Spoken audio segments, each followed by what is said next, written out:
여러분 안녕하십니까. 이 MBC 100분 토론을 다녀왔는데요. 포맷을 바꾸니 마치 설전처럼 진행되더군요. 방송이 끝나고 유튜브용 추가 진행을 한 뒤에 돌아오니 금요일 새벽입니다.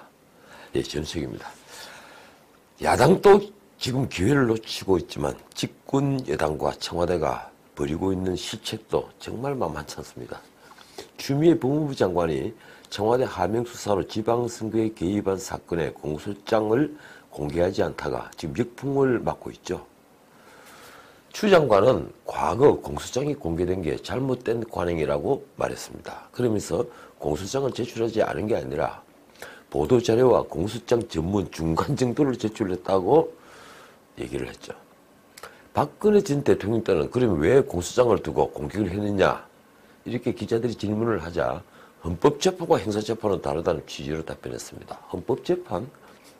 참 새로운 용어를 또 만들어냈더군요. 아마도 박근혜 전 대통령이 헌법재판소에서 탄핵을 당했으니 그만큼 관심이 커서 비중이 다른 사건이라는 그런 취지의 얘기겠죠. 형사사건 공소장에 헌법재판이 있고 그냥 형사재판이 있는 건 아니니 말입니다. 저는 헌법재판이라는 말은 처음 들어봤습니다. 헌법재판소의 재판을 의미하는 게 아니니까요. 어쨌든 그녀는 권력의 방탄장관이라는 공격을 같은 진영에서도 받는 처지를 내몰리고 있습니다. 이제 다들 아시다시피 공소장은 공개재판을 위한 하나의 대전제죠. 당연히 공개돼야 됩니다. 미국 같은 나라는 법무부에 공소장 전문을 게재합니다. 추미애 장관은 개인의 명예와 사생활 보호를 처음 얘기를 했죠. 그런데 피고인의 명예와 공소장 공개는 아무런 상관이 없는 문제입니다. 피고인이 제대로 보호를 받기 위해서라도 재판은 공개해야 하고 그리고 공소장은 공개되어야 합니다. 공동체에서 공적인 소추 내용을 담은 문서가 공소장인데 그 공개 여부에 왜 명예 문제를 관련시키는 겁니까? 그건 참여연대에서 한 말처럼 대단히 궁색한 변명이었습니다. 게다가 추 장관은 피의사실 유포와 연관을 지었습니다. 그런데 이번에는 헌법상 무죄 추정의 원칙이 있다며 공소장 비공개를 헌법의 문제로 끌어올리더군요. 공소장에 거론된 공소외 인물은 모두 익명으로 처리하죠. 땡땡땡땡 이렇게 넣습니다. 게다가 피고인 당사자는 기소 이후에는 피의사실 유포죄와는 전혀 상관이 없죠.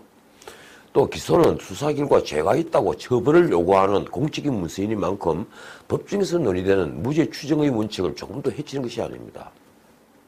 무엇보다 공적인 범죄 소추 문서는 국민이 알 권리와 연관되는 문제입니다. 더욱이 권력자를 비롯한 공적인 인물에 대한 공소장은 더 말할 것도 없죠. 저는 개인적으로 추 장관의 이번 공소장 비공개 결정은 직권남용의 여지도 있다고 판단합니다. 민주주의 원리를 파괴한다고도 생각합니다. 참고로 공소장 공개는 2004년 정보공개법이 시행되면서부터 그 이후에 공소장 전문이 언제나 공개되어 왔죠. 자, 코로나 바이러스와 연관해서 중국 정부가 세계를 향해 아주 공격적으로 나왔습니다. 날이 바뀌었으니까 어제군요. 화춘잉 중국 정부 대변인은 몇몇 국가가 WHO 세계보건기구 건의를 무시하고 국제민간항공기구 이카오의 공고를 준수하지 않은 것에 불만과 반대를 표시하고 엄정교섭을 제기했다고 서면 브리핑을 내놓았습니다. 예컨대 지금 현재 중국인 입국을 전면 금지하는 나라는 미국, 싱가포르, 호주를 비롯한 17개 나라가 있죠. 이런 나라는 물론 그동안 후베이성에 갔다 온 지 14일 이내 되는 중국인의 입국 금지를 발표했던 한국, 일본도 중국의 항의를 받은 셈이 되었습니다. 화춘잉 대변인은 이들 국가들의 조치는 예방 통제에 도움이 되지 않을 뿐 아니라 인위적 공황을 조성한다 이렇게 말했습니다. 인위적 공황. 막상 그런 중국은 어제 공식적으로 확진자가 28,000명을 넘었었죠. 그리고 하루 동안 우한 시내 사망자는 70명으로 폭증했습니다. 강경화 외교장관은 중국인 입국 금지 확대를 요구하는 여론이 거세지자 기자들에게 확대 금지를 필요하면 검토할 수 있다는 취지로 말했는데 그게 어찌 현 상황에서 외교장관이 결정할 문제겠습니까? 지금 우리 정부 전체가 시진핑 입국의 노심초사 목을 메고 있는데 말입니다. 어찌되었든 코로나 바이러스 확산 여부는 이제 총선에도 영향을 미치게 됐습니다. 만약 바이러스가 확산되면 여당에겐 생각하기도 싫은 사태가 벌어지겠죠. 지금 이 정부는 아직까지는 모든 걸 메르스와 비교하면서 메르스 때보다는 훨씬 잘 대처하고 있다고 하고 있으니 말입니다. 어제 미국 국가보건원은 이번 코로나 바이러스가 매우 전염성이 높다. 전 세계적으로 유행병으로 발전 중이라고 말했습니다. 거꾸로 WHO는 유행, 팬데믹 이런 상황은 아니라면서 공식적 제한 조치를 취한 19개 나라의 해명을 요구했더군요. 과연 WHO의 진단이 맞을까요? 나는 그렇게 생각하지 않습니다. 지금 이 시점에서 앞으로 열흘 정도가 지나면 질병기가 끝나고 코로나 바이러스도 한풀 꺾일 것이라는 WHO의 말을 누가 신뢰할 수 있겠습니까? 정은경 질병관리본부장은 5월 6일 후에 상황을 봐야 알 수 있다고 말했더군요. 일각에서는 4, 5월이 절정이고 6월, 7월은 되어야만 이번 바이러스 사태가 꺾일 거라는 예상도 하고 있습니다. 그렇게 되면 우리 경제에 심각한 타격이 되겠죠. 자동차 산업이 우선 타격이 컸습니다. 중국 부품의 수급 문제로 기아차에 이어서 4일에는 상용차가 멈췄었죠. 그리고 7일에서 12일엔 현대차 라인이 멈출 거라고 말합니다. 협력업체 문제가 더 큽니다. 르노, 삼성도 이번 주말이 지나면 당장 부품 수급 문제로 라인이 쓸지 모른다고 하는군요. 관광객 수도 대폭 줄었습니다. 중국인 입국이 사라지자 제주도는 관광객 감소가 이미 40%에 이르고 있습니다. 20번째 환자는 15번째 환자의 처제죠. 그런데 이분이 일하는 GS 홈쇼핑은 오늘 생방송을 끊고 기존 녹화 필름으로 대체했더군요. GS 홈쇼핑이 무려 600명이 근무하는 곳이라는 걸 이번에 알았습니다.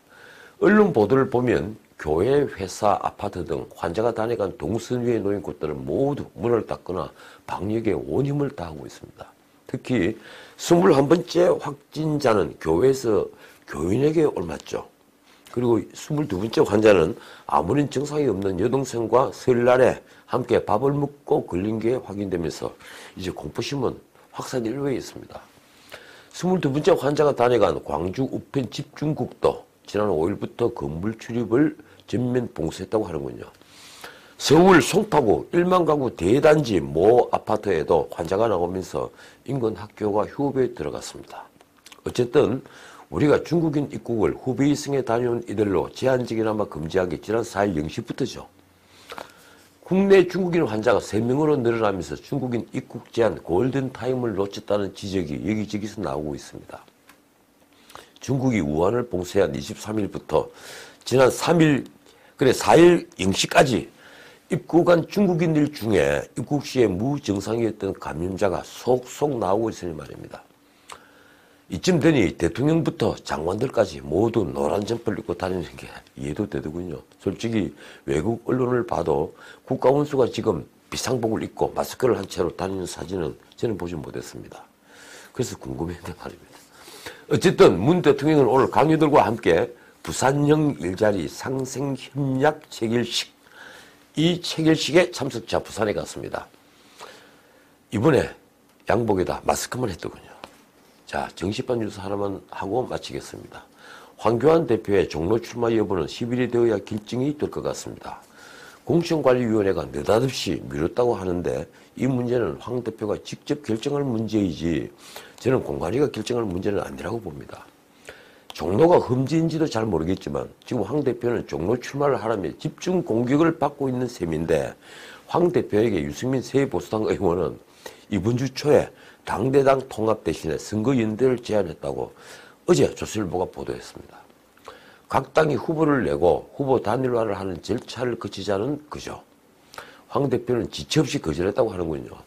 새 보수당 의원들도 선거연대는 시간상 또 여건상 어렵다고 보고 유 의원에게 8일까지 통합에 대한 결단을 내려달라고 요청했다고 합니다. 그래서요, 어떤 결단을 내릴까요? 어떻든 통합은 이제 대세가 됐습니다. 새 보수당 의원 상당수도 통합에 긍정적이라고 하니 어쩌면 새 보수당도 유 의원만 남는 사태가 벌어질지도 모르겠습니다. 그나저나 이번 선거에 황 대표는 어디에서 출마할까요? 제 주변에도 그걸 궁금해하는 분들이 참 많더군요. 그만큼 이 문제는요, 이번 선거의 승패를 가름하는 사안이 되고 있습니다. 어쩌면 보수 통합보다 더 큰 문제일지도 모르겠습니다.